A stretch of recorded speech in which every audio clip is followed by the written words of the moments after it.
আসসালামু আলাইকুম, সবাইকে শুভ সকাল। আলহামদুলিল্লাহ, আরেকটি সুন্দর একটি দিন পেলাম। আল্লাহ তাআলার অসুস্থ মেহেরবানিতে আজকে নতুন আরেকটি দিন শুরু করলাম।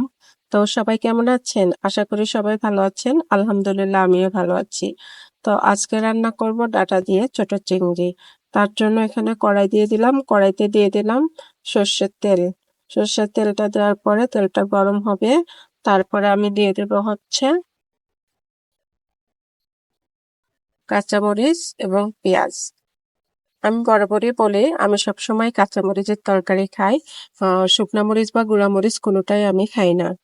খাই কিন্তু যখন মাংস রান্না করি তখনই শুধু শুকনা মরিচটা ব্যবহার করি। এরপরে দিয়ে দিলাম বাটা মশলাটা। বাটা মশলা দেওয়ার পরে মশলার সাথে যে একটু পানি ছিল সেটাও দিয়ে দিলাম। তারপরে এ পর্যায়ে দিয়ে দিব লবণ, হলুদ।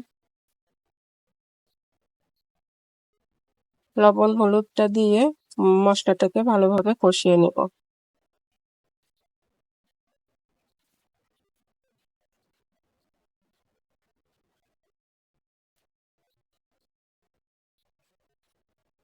তো ডাটা আর ছোট চিংড়ি দিয়ে রান্না করলে খেতে অনেক ভালো লাগে। তার জন্য আজকে হচ্ছে এদিন বাজার থেকে ডাটা এনেছিল, শাকগুলো ভর্তা বানিয়েছিলাম। এই যে আমার চিংড়ি মাছগুলো, এটা হচ্ছে দিয়ে দিলাম এখন। দিয়ে দেওয়ার পরে এটাকে নাড়াচাড়া করতে হবে, একটু কষায় নিতে হবে।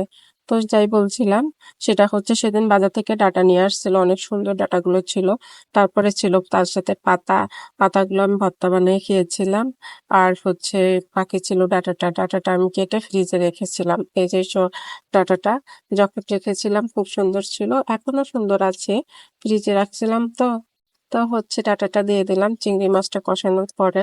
এটা শর্টকাট রান্না, সবাই পারবেন, সবাই চেষ্টা করবেন এভাবে রান্না করে। তো এই যে ডাটাটা দেওয়ার পরে আর কিছুক্ষণ কষায় নেব। কষায় নেওয়ার পরে তারপরে হচ্ছে এটাতে একটু ঝোল দেবো। একটু বেশি শুকনা শুকনো করবো না, একটু ঝোল রান্না করবো।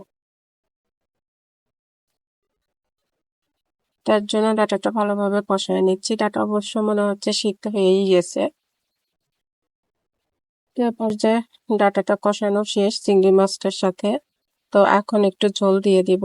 তো আপনারা যারা এখনো সাবস্ক্রাইব করেননি অবশ্যই চ্যানেলটাকে সাবস্ক্রাইব করবেন এবং সবাই আমার পাশে থাকবেন, আমিও আপনাদের পাশে থাকবো ইনশাল্লাহ। তো যে যেখান থেকে আমার এই ভিডিওটা দেখছেন অবশ্যই অবশ্যই সম্পূর্ণ ভিডিও দেখবেন।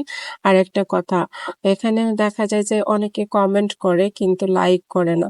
অবশ্যই লাইক করতে হবে, কমেন্টও করতে হবে। লাইক আপনার একটা ভিডিওকে অনেক দূর পর্যন্ত পৌঁছে দেয়। এ পর্যায়ে আমার রান্নাটা শেষ। সবাই ভালো থাকবেন। সবাইকে আল্লাহ হাফেজ।